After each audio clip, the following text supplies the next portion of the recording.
What's up, YouTube? We have a very special unboxing today, and yes, it is a change of scenery. We are doing this in my office, and I can't wait to show you guys a brand new Patek release that I have not yet seen in the flesh. So stay tuned and find out.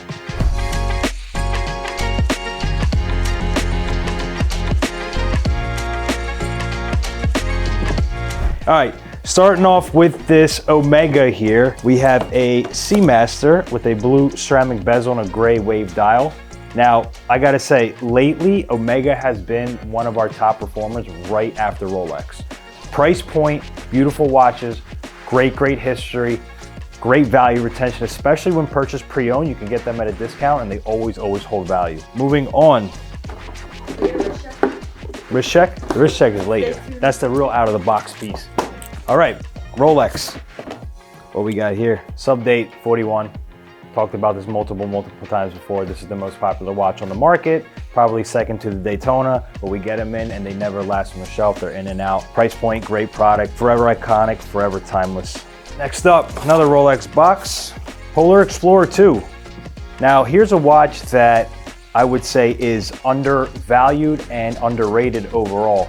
Rolex Explorer II. I mean, from the older Explorer lines, the black ones seem to be more popular, but from the new Explorer line, especially Explorer II, the 216 or 226, it just hits right with the little orange hand, white dial, super clean, and pretty much close to retail today. So this is actually a really good pickup, especially pre-owned. Polar Express, another Rolex. I think I'm just gonna bang the Rolexes out one by one. Two-tone Bluesy.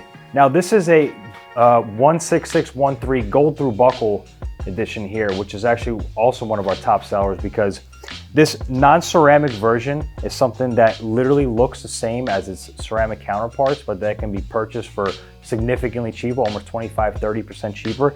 And with the gold buckle, you literally have the same look. This is a really clean edition one. You can see little to no stretch in the band. I'm not sure the cameras can pick that up. With a little clean, a little polish, this thing will be good as new.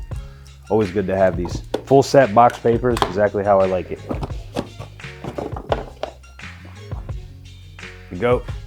There's really not much more to say here. Daytona 116-500 LN ceramic. Again, there's a toss-up chocolate vanilla. Do I like the black dial? Do I like the white dial? And I gotta say, I still have not made up my mind. All black or the white, 116-500 LN. Great watch.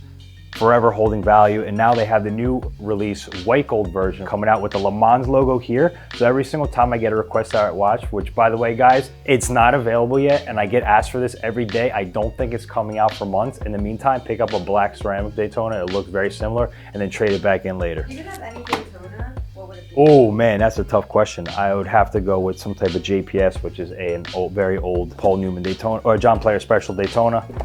Very rare. So vintage Daytona essentially, or something that's like crazy gem set. All right, moving on. We have a Pepsi, Jubilee Pepsi, our second bestseller here at Luxury Bazaar. I'm losing my train of thought. Jubilee Pepsi, Rolex. Batman, Pepsi, and subs, and then everything else. Daytona is actually not as good of a seller for us as Submariner, just because of that price point thing. People are like, oh, is it gonna drop more?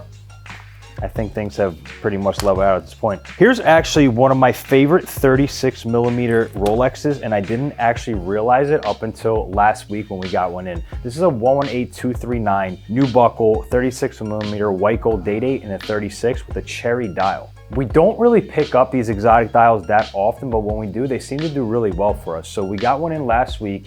Alex had sold it, and I'm like, you know what? I think I need another one, and I bought another one, and it sold within 10 minutes of me getting it. There's not a lot of things like it out there. So 118239 cherry.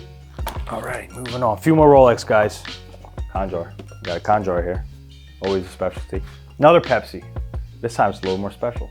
It's a Kanjhar Pepsi. So basically what these Kanjhars are, it's coming out from a boutique in Oman, and I'm sure Rowan covered this topic many times before. The only difference is the watch. There's nothing presented on the dial anymore from the Kanjhar line, but there is an engraving on the back, and obviously the box, as you guys can see, has that Kanjhar stamp, and then the warranty card has a signature of basically the boutique of where it came out. So that's the main key difference with the Kanjhar stuff. I mean, historically speaking, anything that was Kanjhar from back in the day from Rolex and Patek has held exceptional value and has shattered some auction records even. I see one more Rolex in this unboxing.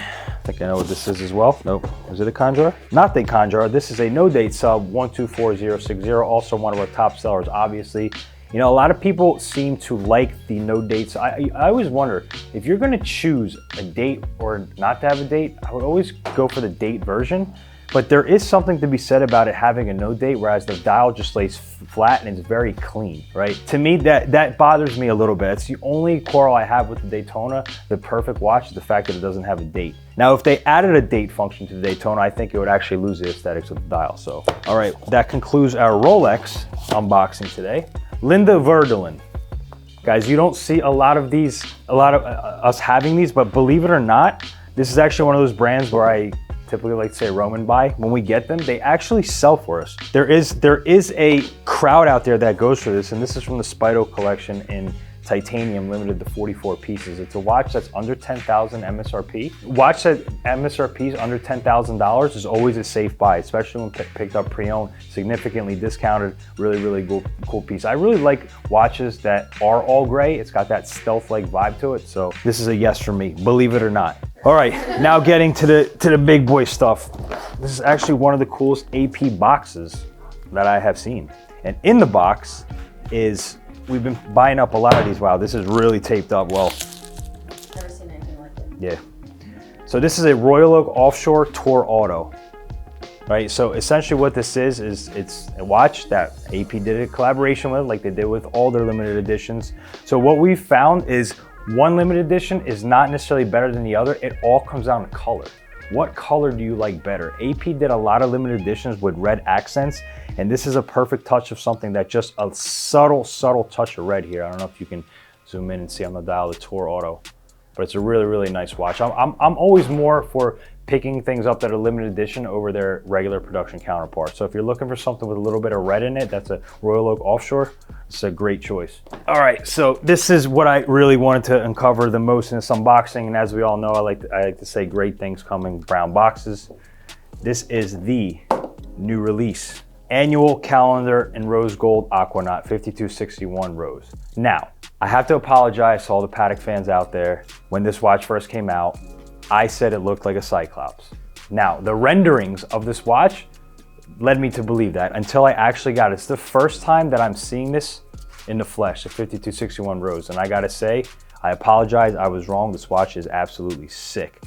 And bringing crazy premium over MSRP, and it's been at that price for quite some time since its inception. So, and we'll talk about what was on my wrist in a second.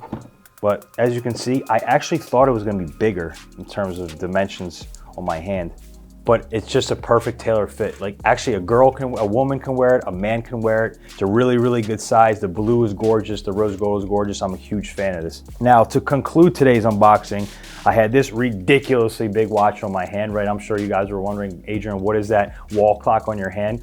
Well, this is an RM50801 Janto World Time Tourbillon. Yeah, I know that's a mouthful.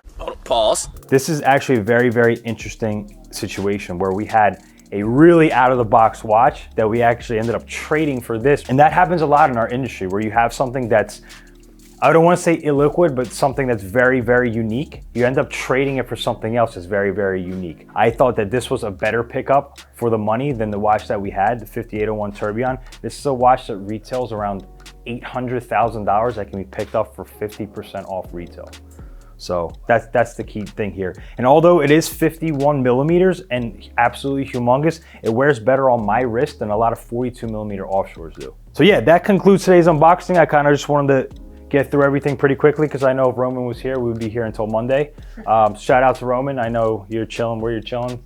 Relax, have some tequila, get some good food in. I know we had a crazy week. That concludes today's unboxing. Thank you guys for tuning in. Have a great weekend.